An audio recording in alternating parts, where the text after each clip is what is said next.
Hello, everyone. My name is Jill Malmgren. I'm Executive Director of America's ToothFairy. We are so delighted to have you join us here today as we talk with Dr. Ronald Goldstein. He is a longtime supporter, and he is widely considered the father of modern cosmetic dentistry, and he even wrote the first comprehensive textbook on aesthetic and cosmetic dentistry in 1976. Currently, he is a clinical professor at the Georgia Health Sciences University and an adjunct clinical professor at the Boston University, University of Texas, and also the University of Pennsylvania. He's a prolific writer and consumer of academic literature on the topics of dentistry, specifically aesthetic smile enhancements and their implications on the world of beauty, success, and one's overall appearance. His best-selling consumer's book, Change Your Smile, which is now in its 4th edition, has been translated and read by millions of people worldwide. He has presented continuing education courses at more than 20 universities and lectured at over 600 dental meetings in the US, Canada, Australia, South America, Asia, and throughout Europe. Dr. Goldstein had always said if he was not practicing dental medicine, that he would be a photographer. And he created a book called About Life, A Photographer's Story, which captures the photos of people, animals, landscapes, and even daily life that he observed during his travels as he lectured about aesthetic dentistry. He has generously donated the proceeds of this book to benefit America's ToothFairy, and we're going to talk with him today to learn more about him, his career, and passion for helping those in need.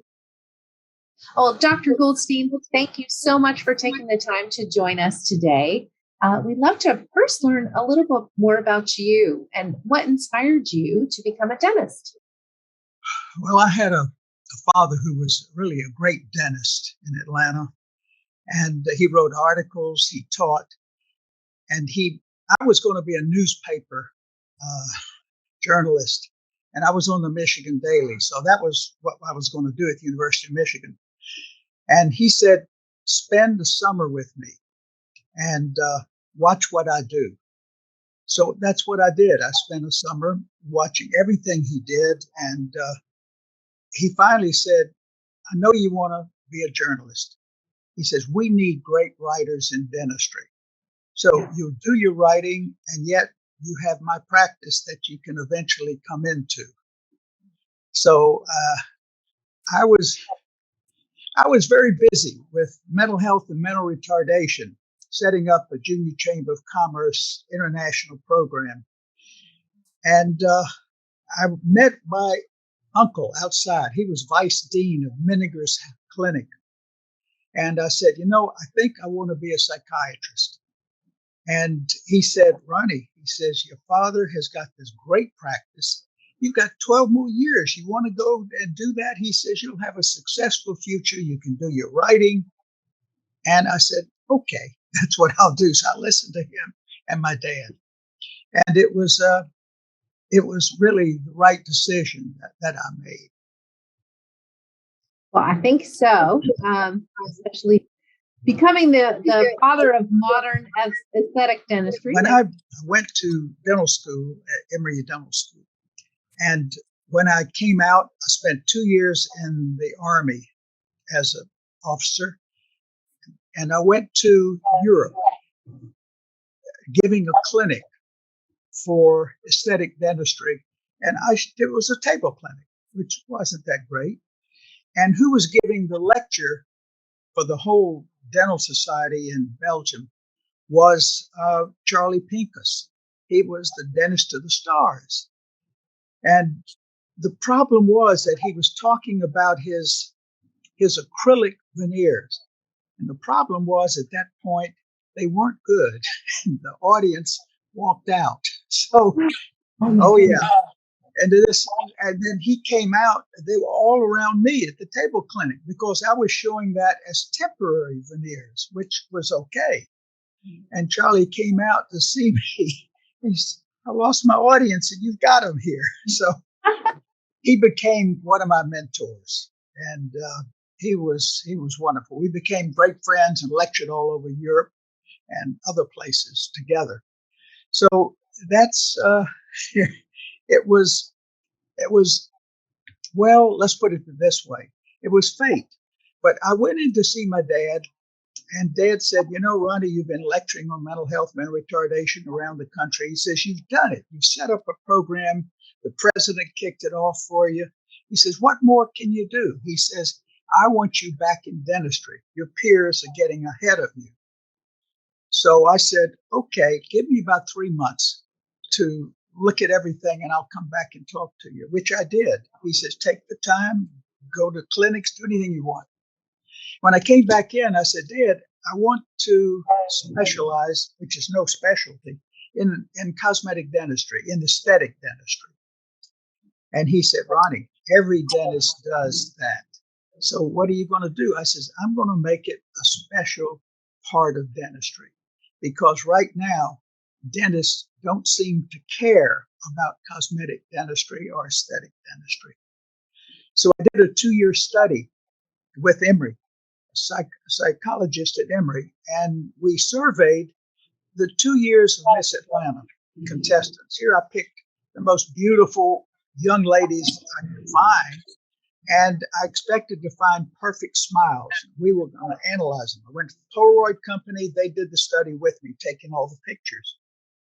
And what I found is that dentistry did not understand the need for beautiful smiles. The contestants said, well, why I didn't get it? My dentist thought I was cute enough. My dentist thought I was too vain. My dentist didn't care about doing that. And that's when I knew that our profession really wasn't interested in the cosmetic part. We were interested in the functional part of how the system operates. So that was my goal, to make it not only a national priority in our profession, but later international too. And that's what we did. I published the first textbook on aesthetic dentistry, wasn't one. I wrote the first consumer book on Change Your Smile, which was on cosmetic dentistry. Mm-hmm. And I was told by my friends at that point, they're going to write you out of the profession. You writing to consumers when before you couldn't even advertise. So it was out of the park. So at any rate, what happened was when I told the consumer audience that there are only about 6, 7 avenues they could take to get a great smile. And I said, here's the pluses and the minuses. Well, it really made a difference. I remember I went all over and published after publishing the book and did appearances all over because I was already lecturing to dentists all over the world. One in Charlotte, North Carolina. I talked to the Dental Society, and afterwards I came back to Atlanta. I did some radio broadcasts. I did some television broadcasts. When I came back, I had a call from the president of the society, and he says, Ronnie, you don't know what you did here. I said, uh-oh, what happened? He says, the demand for cosmetic dentistry is out of the roof here. He says, it really made a difference. So I knew then that we had succeeded in helping the profession change their minds about what was the most important after function. It was aesthetics. And it's been nonstop ever since with 4 volumes of my different textbooks. It's all over the world in languages. So I've accomplished that. Yes, you certainly have. And I think, you've been certainly such a great supporter of our organization and, just thinking about many of the recent teams that were helped through, the program that you helped spearhead and support and establish. And just thinking about one in particular that was experiencing so much pain, very ashamed about their smile, that broken smile, so ashamed to raise their hand in class or speak up. And certainly just, suffering in general, not being able to concentrate due to pain. And I know he had, the pain finally became so unbearable let alone the fact that, he was embarrassed, to really speak up in front of his classmates or even be social, and seeing how that impacts kids at such a young age. But the pain finally got to a point where he went to a clinic that we support, and, we were able to help him provide the surgery that he needed to get his major oral health problems rectified. And now he is, pain-free and so grateful and really thriving. But we couldn't have done that without your support and your engagement of, fellow dental professionals and others in supporting oral care for kids in need. Tell us, a little bit about why you are so dedicated towards helping these kids and teens. I had a call from a psychologist here in Atlanta, and he said, "Ron, I have a young lady here who was making all A's and became a source of being bullied because of her irregular smile and missing teeth back, and she dropped out of school and became antisocial. And the society, well, it's not the society, it's public health department sent her to me to help her. And when I found out, talking from the psychologist, what the problem was and why she was being bullied, I need help with this. I can't do any more, but you could do a whole lot if you can get her a better looking smile. So I said, send her over. She was very shy, not speaking very much. She was a little bit overweight. Otherwise, she was in good health, but terribly depressed because she wasn't in school, and she had a brain on her. She was a smart girl before. So I said, okay, I talked to my team. We have a very large office here in Atlanta. And I talked to the team, and they all said that they would support my work. So if I needed the specialties to come in and help it, they would do that. So in a period of about 18 months, we had her a beautiful smile, because it really took a lot. And I told the psychologist, I called him, I said, we're done. She is beautiful, and she has this wonderful smile. I'm sending her back to you to do the rest. And he called me about 4 or 5 months later. He said, she's back in school. She's making A's again. She is totally changed. And the history of her was she graduated high school, she went to college, graduated, and has a great job in finance. So it was a home run. And I realized that if this happened to this girl, it's got to be happening to kids all over. And that was the spark that made me work to form what would be a program of Tomorrow's Smile. Well, we are so glad you did. I mean, we've been able to help over 300 kids through that program, and counting.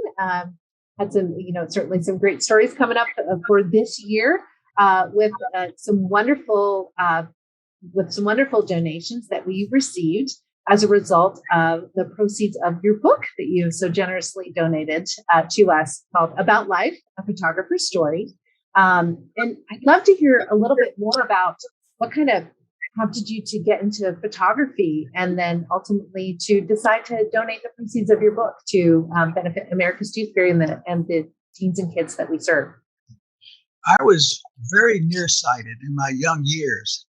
And it was around the time I became 13 that my teachers said to my parents, you've got to get him to see better, because he doesn't belong in the first row. He belongs further back, but he can't see back there. It was all blurred to me.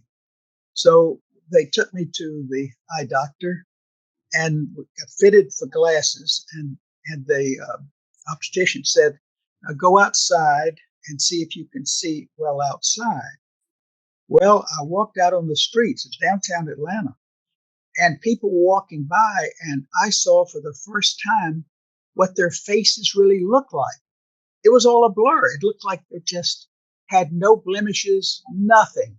It was, and all of a sudden I saw all the scars, the pimples, the freckles, everything. And it opened my eye to around. I could see trees for the first time. Everything was so clear. And it got me interested in photography. I had to record the things that I was seeing. So that started me. And it's been a 60-year plus of pictures because I had the opportunity as became a dentist and was lecturing all over the world. I would always take an extra day or 2 days to see something because most people in dentistry, the top clinicians, will go in and out. I have a partner, Dr. Garba, who he'll go in and come back, go out and come back. And that's what I was doing. But I said, that's not right. I want to see and photograph the beauty that I see and remember later on what I saw from the photograph. And that's what got me to always take some time wherever we went. And it was, as I say, I lectured all around the world, all the continents, and it was a opportunity for me to see what life is like. And that's why I named the title of the book About Life, a photographer's story, which is what I was. But I've always been fascinated about life, all facets of life, the beauty and the unbeauty, the pluses, the minuses, and the challenges, all about life. And that's what I recorded. So in my effort to try to help raise more funds to Tomorrow Smiles charity, I felt like that if I do a book, I didn't want to put it for sale. I wanted to do it specifically for Tomorrow Smiles. So the only way people could get a copy of it would be to make a nice donation to the charity. And thank goodness it's happened. I had calls from dentists who wanted to get a copy. Ron, can you send me a copy? I said, I don't have any copies. The charity has them, and you have to make a donation. So we got good donations, and I hope that this interview will help bring even more, because the book, I didn't want to just publish another book. I published 30 different books, author or co-authors. So I wanted something to be a coffee table book like none other. And we did it with flat binding. We did it oversized as a coffee table book, 13 by, I think, 15 or maybe even 17. And we used triple gloss on the pictures, of 80% of them, to make them jump off and have a reality to them. And then we used special silk paper. You couldn't even buy it because of the problems with getting anything today. But the publisher found a place where we could buy them. And what we did as a team, we used in the book the beauty, the poverty to some extent, what we do as people, what we waste as people, and the faces. I've always loved faces. So there's a chapter on about life. There's a chapter on about faces, and you'll see all the different moods, the facial expressions. And I would always catch them at the right time. I don't mind waiting. I waited one time 2 hours in the ice cold up in Carolina with a pond that I saw swans a long way away, but they were going to each other. It took 2 hours before they came and they kissed, and I got that. I was frozen, but I got the picture, and it's in the book. Mm-hmm. So that made me, which is about life. And life has to be better for these kids that are bullied because they're embarrassed to smile. So that's what I wanted their life to improve. And that's why I named the book About Life. And it is. It's got the earth, it's got every section, about 8 different chapters. And the other thing I did was I wanted people to smile and see what they saw in a picture. So I didn't do any writing under the pictures. They wouldn't know where I took them, so they were taken all around the world. But if they went to chapter 8 in the back of the book, I had listings of the pictures where I shot it, and sometimes the stories, the wonderful stories that went along in who these people were, or pictures. So they could go back and see. But I wanted the individuals to see what they see in the picture. And one person who had the book wrote me a letter and said, "I love the book. It was just amazing." And she particularly liked a picture on page so and so. And she says, "In the right side of the picture, I was amazed how you captured that person." Well, I didn't remember. I went to the picture. I didn't even see that person.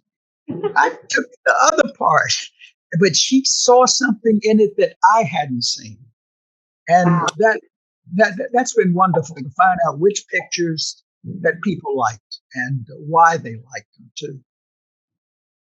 Well, the book is just comprised of so many powerful and I think also inspirational images. It really is. I think About Life is a photographer's story is a very apt title because it Yes. really does capture so many facets, and and particularly all the faces of individuals. And I think like you said, it allows us to see the beauty, notice the details, notice the things. Tells a lot about ourselves, and I think helps us pay attention to what's out there in the world, and Yes. that I think transformative power that you're ultimately passing on by making that generous donation to help so many teens in need of critical care, especially at such a crucial point in their lives as they're approaching adulthood. It's so critical for them. And I think you understand how much that smile matters. The function is important, but so is, that's what they have to show to the world. And it's important that they feel confident, being able to smile and talk and laugh and engage without being inhibited by a broken smile. So, one picture that it was very important to me and why I was able to get it. I was in Barcelona taking pictures in the shopping area, and I was impressed by there was unfortunately the number of beggars that were there, people that were handicapped and everything. And what I was doing it, and all of a sudden I looked to the right, and I had seen this man who was, asking for charity. And at the moment I turned, a woman turned down and kissed him and hugged him. It was so moving. I had a tear in my eye, but I took the picture, and it's in the book. So you see things that if you wait and just look for things that can be different and you don't normally see, the wonderful things about life, that's what I tried to incorporate. So it's a fun thing. And even in the designer for the book, he used humor. He's got a very dry sense of humor. And Rich used humor in the way he had the pictures organized on 2 pages. They were big pictures. And you'll see humor in it. And there's one section on dichotomy in there, which is, I like to see that. I saw we were walking through, this was it wasn't Rome. I think it was, it could be, I forget the city we were in. It's in the book. But we were walking through, just taking a nice walk and taking pictures, my wife and I looked to the left, and here was this family eating on the sidewalk. They're not eating on the sidewalk, but they're a nice table, a nice restaurant set there. And right in front of them was garbage.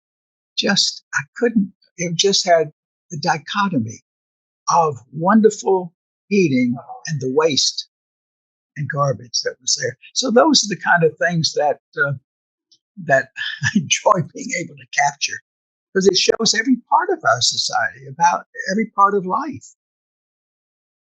Absolutely. And I think, those powerful images, they make us think, beyond that picture, beyond, and similarly with the gift that you provided, being able to show these powerful images and that, can make us really, truly feel. And then, to know too that being able to participate and get this book and being able to help a kid in need in doing so and really give them that transformative power, change the way they can look at the world now, that they have the opportunity to be confident and feel good about their smile or be pain-free, and not be distracted by that or unable to sleep. I mean, it's so powerful. We certainly can't thank you enough for all of your dedication to over the years to America's ToothFairy and, supporting this type of comprehensive, really transformative oral care for those that need it most. And I hope that people will understand that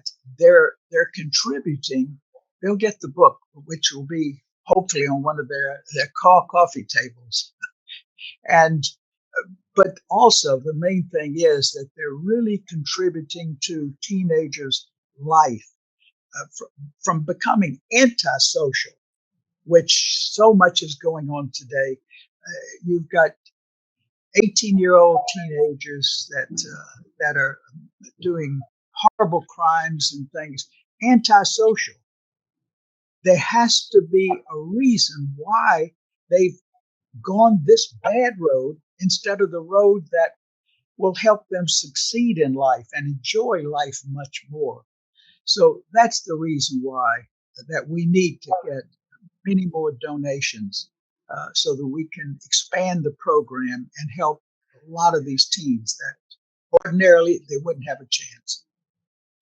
It is most certainly one of our most popular programs, and very much in high demand. I mean, you really hit the nail on the head just with regards to the services and materials that the program helps cover. It really does. It bridges the gap, right? So if there are barriers that child or family is facing, or even clinics that we support that may not have those specialist services or whatever the case may be, this funding really does provide that bridge and allows them to carry out pretty extensive care as a result, and which otherwise just wouldn't happen.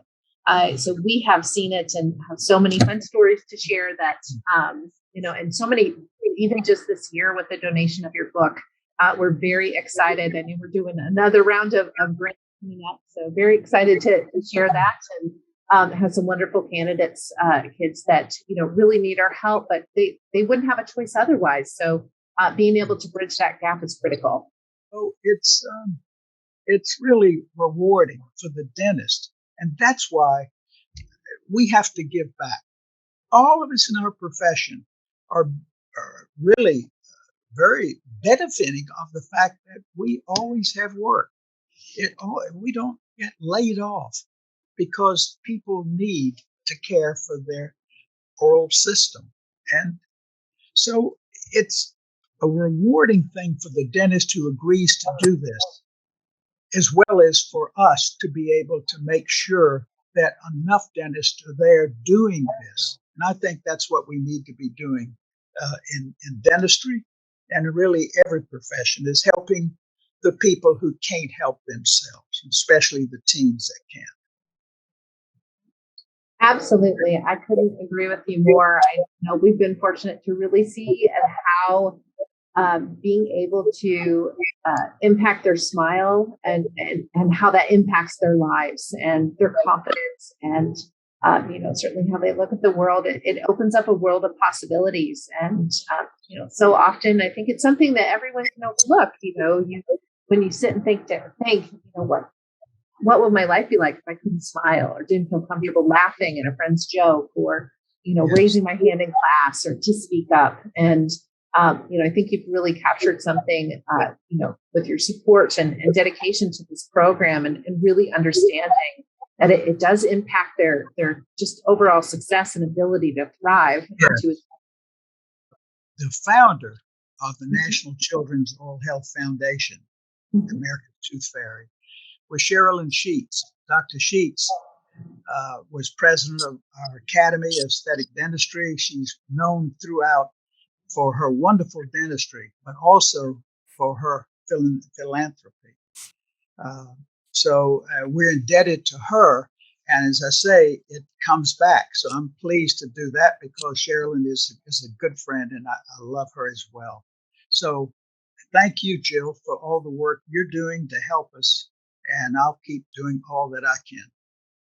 Well, thank you so much. And I will certainly share those words with Dr. Sheets as well. She's a longtime mentor of mine and, very grateful for having had the opportunity to work with her all these years. And yes, but I think it's individuals like you that have, really, really shaped dentistry and had successful, wonderful careers and truly serving as models and showing how important it is to give back and how rewarding that can be.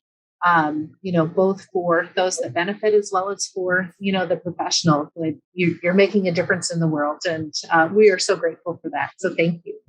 Thanks so much, Jill.